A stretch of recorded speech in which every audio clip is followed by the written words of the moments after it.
আসসালামু আলাইকুম ওয়া রাহমাতুল্লাহি ওয়া বারাকাতুহু। ভিউয়ার্স, আমি ইঞ্জিনিয়ার মুজাহিদ আপনাদের সঙ্গে রয়েছি। আপনারা যারা স্পেশালি ছোট জায়গার ভিতরে সুন্দর পরিকল্পিত বাড়ি নির্মাণ করতে চাচ্ছেন, আজকের ভিডিওটি স্পেশালি তাদের জন্য। আজকের ভিডিওতে আমি দেখাতে যাচ্ছি মাত্র 200 জায়গার উপরে একটি একতলা বাড়ির প্ল্যান, যেখানে রয়েছে 3টি বেডরুম, বিশাল ড্রয়িং ডাইনিং, 2টি বাথরুম, একটি কমন, একটি অ্যাটাচড। ভিউয়ার্স, বাড়িটি করা হয়েছে একটি গ্রামের বাড়ি করার জন্য। এটি একটি গ্রামের পরিকল্পিত বাড়ি। ভিউয়ার্স, এই বিল্ডিংয়ের আলোচনা শেষে এই বিল্ডিং করার জন্য কতটুকু সিমেন্ট, বালি, খোয়া, রড লাগবে আমি আলোচনা করে রেখেছি। ভিউয়ার্স, ফুল বাজেটটি দেখতে ভিডিওটি না টেনে সম্পূর্ণ ভিডিও দেখুন। আমরা এখন এই বিল্ডিংটির জন্য 2D প্ল্যান দেখতে যাচ্ছি। ভিউয়ার্স, আমাদের এটি হচ্ছে পোর্চ অংশ, সামনের অংশ। আমরা এদিকে ভিতরে প্রবেশ করব। প্রবেশ করার পরে আমরা এখানে একটা ড্রয়িং রুম পাবো, যার মাপ হচ্ছে 9 ফিট বাই 12 ফিট। এদিকে 9 ফিট, এদিকে 12 ফিট। ভিউয়ার্স, এরপর হাতের বাম পাশে একটি বেডরুম পাবো, যার মাপ হচ্ছে 12 ফিট বাই 11 ফিট 7 ইঞ্চি। এর সঙ্গে আপনারা চাইলে একটি ব্যালকনি অ্যাড করতে পারেন। ক্লায়েন্টের রিকোয়ারমেন্ট ছিল না বলে এখানে ব্যালকনি অ্যাড করিনি আমরা। এরপর এই রুমের পাশে একটি রুম পাবো পেছনের সাইডে, সেটা হচ্ছে 12 ফিট বাই 12 ফিট একটি বেডরুম পাবো। এটা হচ্ছে মাস্টার বেডরুম। এই বেডের সঙ্গে একটি অ্যাটাচ বাথরুম করেছি আমরা, যা হচ্ছে 7 feet by 4 inch 4 feet. Viewers, এরপর হাতের ডান পাশে একটি বেডরুম করেছি আমরা, 12 ফিট বাই 11 ফিট একটি বেডরুম। এই বেডরুমের পাশে আমরা একটি ছোট 5 ফিট বাই 4 ফিটের একটি কমন ওয়াশরুম রেখেছি, কমন বাথরুম। এরপর কর্নায় যে স্পেসটুকু রয়েছে 7 ফিট 5 ইঞ্চি বাই 8 ফিট 7 ইঞ্চি, এই জায়গাটুকু হচ্ছে একটা ডাইনিং স্পেস। অর্থাৎ ক্লায়েন্টের রিকোয়ারমেন্ট ছিল তার রান্নাটা বাহিরে হবে, যেহেতু গ্রামের বাড়ি, বাইরে রান্না হবে। এই জন্য আমরা এখানে দরজা রেখেছি একটা। রান্নাবান্না শেষ হলে এই রুমে আসবে, এখানে খাওয়া দাওয়া হবে। আমি এখন এই ভিডিওটির বাজেট নিয়ে আলোচনা করব। ভিউয়ার্স, আমাদের বাড়ির জন্য মূল জায়গা হচ্ছে 29 feet 8 inch by 25 feet 3 inch, total 748.91 square fit.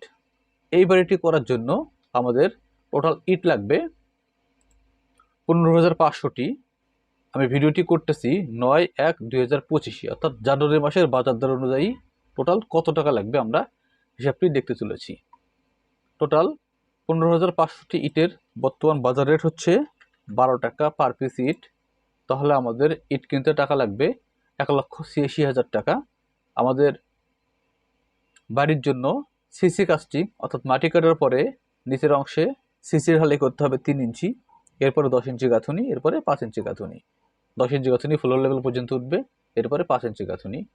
Total সিসির জন্য 8 ব্যাগ সিমেন্ট, ব্রিক ওয়ার্ক অর্থাৎ ইটের গাঁথুনির জন্য 70 ব্যাগ সিমেন্ট এবং স্ল্যাব ঢালাইয়ের জন্য 60 ব্যাগ সিমেন্ট। টোটাল সিমেন্ট লাগবে 138 ব্যাগ। ভিউয়ার্স, বর্তমান বাজার অনুযায়ী সিমেন্টের দাম হচ্ছে 510 টাকা পার ব্যাগ। তাহলে আমাদের 70,380 টাকার সিমেন্ট লাগবে। এই সিমেন্টের সঙ্গে আমাদের সিসি ঢালাই এবং ছাদ ঢালাইয়ের জন্য 2.5 FM অর্থাৎ সিলেট স্যান্ড বা লাল বালি 200 CFT লাগবে, যার বাজার হচ্ছে 33 টাকা মূল্য। এরপর লোকাল বালি, ব্রিক ওয়ার্ক অর্থাৎ ইটের গাঁথুনির জন্য আমাদের বালি লাগবে 600 CFT।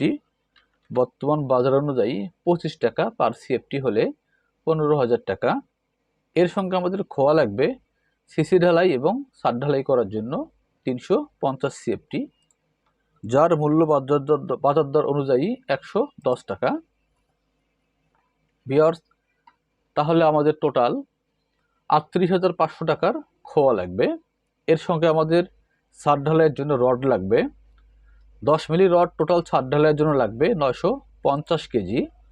বর্তমান বাজার অনুযায়ী 90 টাকা পার কেজি হলে 85,500 টাকা।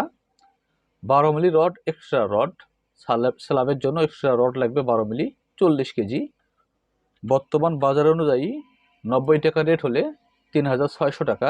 এর সঙ্গে আমরা এক্সট্রা স্টিল ব্রেক, সুতলি, পলিথিন, কিউরিং পাইপ, কনভেন্স, এই মালামাল কিনতে গাড়ি ভাড়া সব মিলে 15,000 টাকা এক্সট্রা ধরেছি। এতে টোটাল আমাদের বাজেট আসছে 4,20,580 টাকা, অর্থাৎ 4,20,000 টাকা লাগবে আমাদের এই বাড়িটি করার জন্য। ভিউয়ার্স, আমাদের এই বাড়িটি শুধুমাত্র ব্রিক ওয়ার্ক এবং ছাদ ঢালাই করতে আমাদের 4,20,000 টাকা লাগবে। এরপর আমাদের বাকি থাকবে টাইলসের কাজ, দরজা জ্বালানোর গ্রিল, ইলেকট্রিক কাজ, স্যানিটারি কাজ, পেইন্টের কাজ সহ ফিনিশিং কাজ বাকি থাকবে। ভিউয়ার্স, আমাদের ছাদ ঢালাই পর্যন্ত 4,80,000 টাকা লাগবে। যদি এই ভিডিওটি ভালো লেগে থাকে আমার চ্যানেলটি সাবস্ক্রাইব করে রাখবেন। আমি এইখান থেকে অর্থাৎ 4,80,000 থেকে বাকি কাজ কমপ্লিট করতে কত টাকা লাগবে আপনাদের সঙ্গে পরবর্তী ভিডিওতে শেয়ার করব ইনশাল্লাহ। এই ভিডিও সম্বন্ধে যদি কোনো মন্তব্য থাকে অথবা আপনাদের আরও কিছু জানার আগ্রহ থাকে আমাকে কমেন্ট বক্সে কমেন্টস করতে পারেন, অথবা আমার